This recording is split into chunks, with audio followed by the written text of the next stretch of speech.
nosso bate-papo de hoje, a gente vai tratar sobre quais pontos e qualidades são observados na hora de montar uma equipe de arqueologia para o licenciamento ambiental. Então, o tempo de experiência, o currículo, a capacidade técnica, é óbvio que são elementos que contam muito, mas obviamente que não é só isso. Mas a gente tem que também lembrar que existem outras etapas no processo de uma pesquisa arqueológica e muitas vezes essas etapas exigem conhecimentos muito específicos, né? Por exemplo, análise de material arqueológico. Para estar dentro aí desses critérios, o que você tem a responder sobre isso, Raílson? O que a pessoa tem que buscar para poder começar a ter uma própria visibilidade no seu currículo nesses RHs aí de empresas de arqueologia?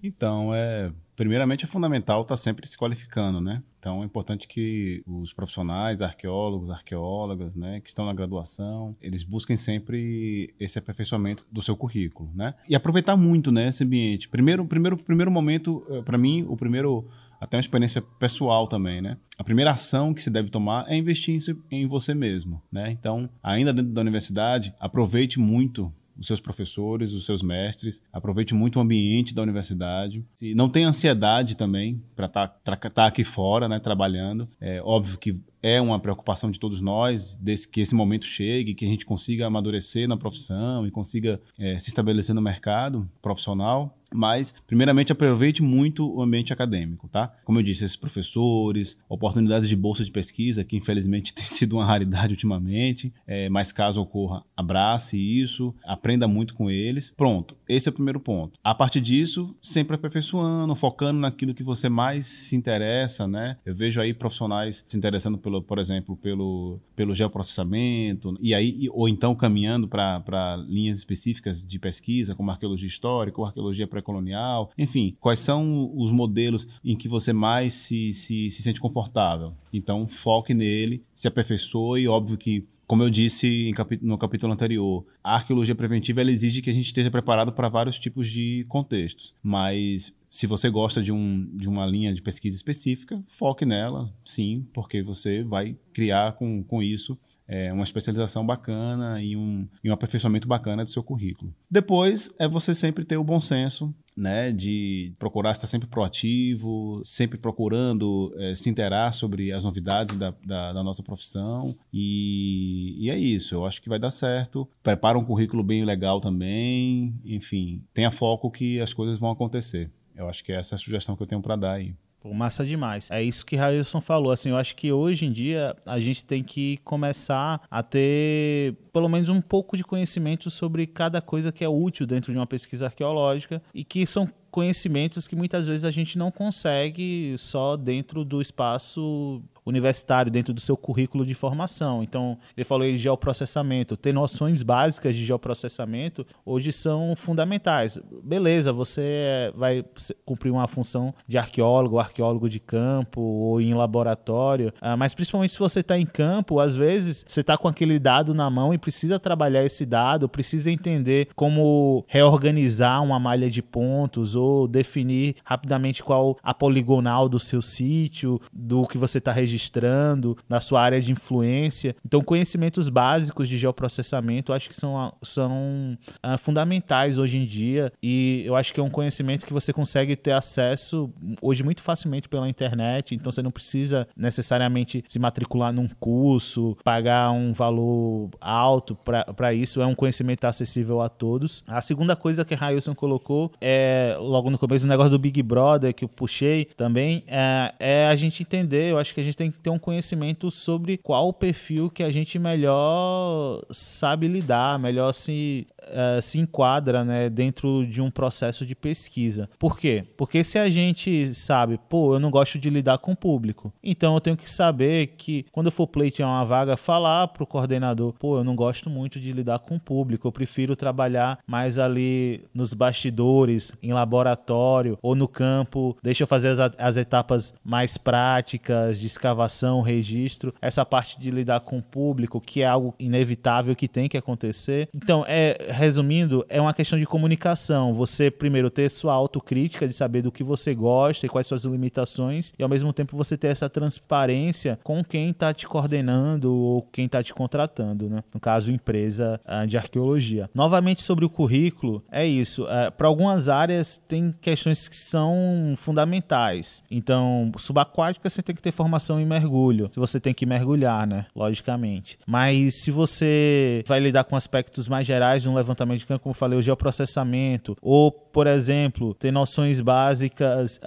de conservação, que eu acho que é algo que agora no futuro vai ser exigido cada vez mais de nós profissionais que estão em campo, que estão executando as primeiras ações, né, de coleta de um acervo ou de tratamento. Então, isso são aspectos que vão ser cada vez mais exigidos, né? Mas resumindo tudo, é aquilo, não fique estagnado, tente sempre buscar, né, conhecimentos aí além universidade, que acho que isso que vai ser um grande diferencial. Antigamente, o pessoal falava, não, tem que ter CNH, né? Porque é importante saber dirigir em campo. É logicamente importante, mas também a gente às vezes não tá ali só para cumprir também uma função de motorista e arqueólogo, mas também é um aspecto importante, porque você saber sair e entrar de um lugar, ter essa habilidade também é útil, mas não é essencial. Tente focar em aspectos que vão trazer um diferencial em sua formação e que vão chamar a atenção de contratantes, de empresas, de coordenadores. Então tente se especializar em coisas que são tendências, né? Eu acho que esse é o ponto. Já o processamento, há 5, 6 anos atrás, foi a tendência. Então quem buscou, foi atrás desse conhecimento, se deu muito bem, que conseguiu se diferenciar,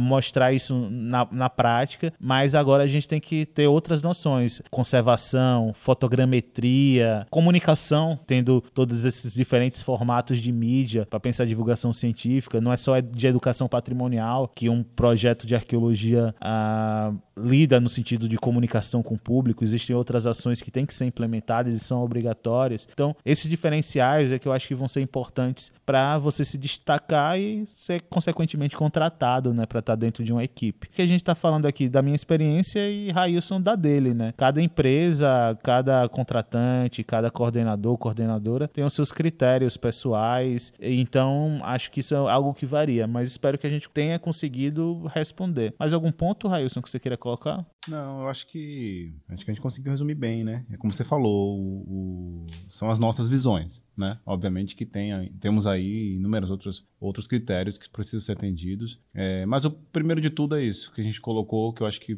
foi materializado na nossa fala aqui, né? Que é a questão do bom senso, da procura constante pela especialização e muito foco, né? E disciplina, afinal de contas, quer queira, quer não, trabalhar com arqueologia, realmente a gente precisa ser apaixonado pelo que faz. Acho que qualquer área profissional, né? Você precisa gostar muito do que faz, acima de tudo. E arqueologia não é diferente. E vocês têm que entender, por exemplo, agora já são quase 11 horas da noite, a gente está gravando um podcast aqui em meio a um campo. Também tem que entender que o trabalho não é... O trabalho de arqueologia, principalmente em campo, durante uma etapa de campo, ele não é que nem trabalhar numa empresa onde você entra às 8 da manhã, sai às 7 da noite e acabou. A partir das 17 horas, você não tem mais a preocupação do trabalho e acabou ali. Muitas vezes a gente tem um monte de dado para processar durante a noite ainda, ou fazer coisas como essa, né? Então, isso é um ponto que vocês têm que sempre considerar. Por isso que eu acho que muita gente que persiste dentro da arqueologia é porque realmente gosta de tudo isso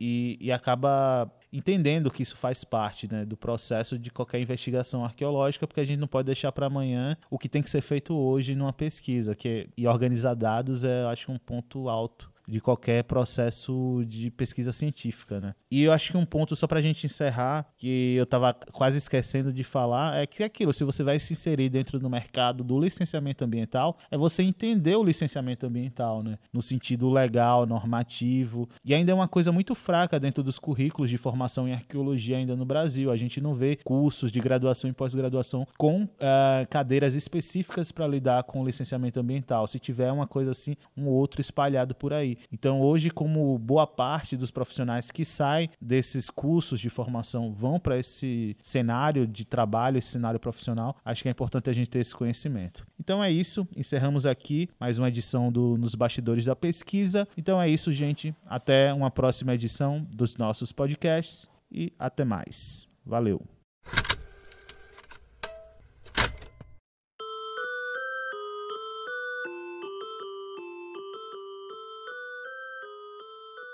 E assim encerramos o nosso Nos Bastidores da Pesquisa, na pesquisa arqueológica de Cachoeira, Bahia. E a gente volta muito em breve trazendo outras novidades sobre esse universo prático do desenvolvimento da ciência arqueológica e trazendo um pouco da nossa realidade em outros contextos, em outras paisagens, em outros espaços. Então é isso, voltamos muito em breve, até o nosso próximo episódio.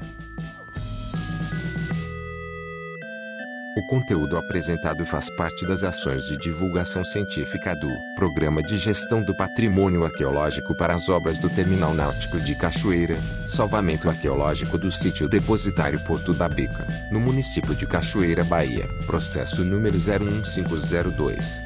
001428-2018-19.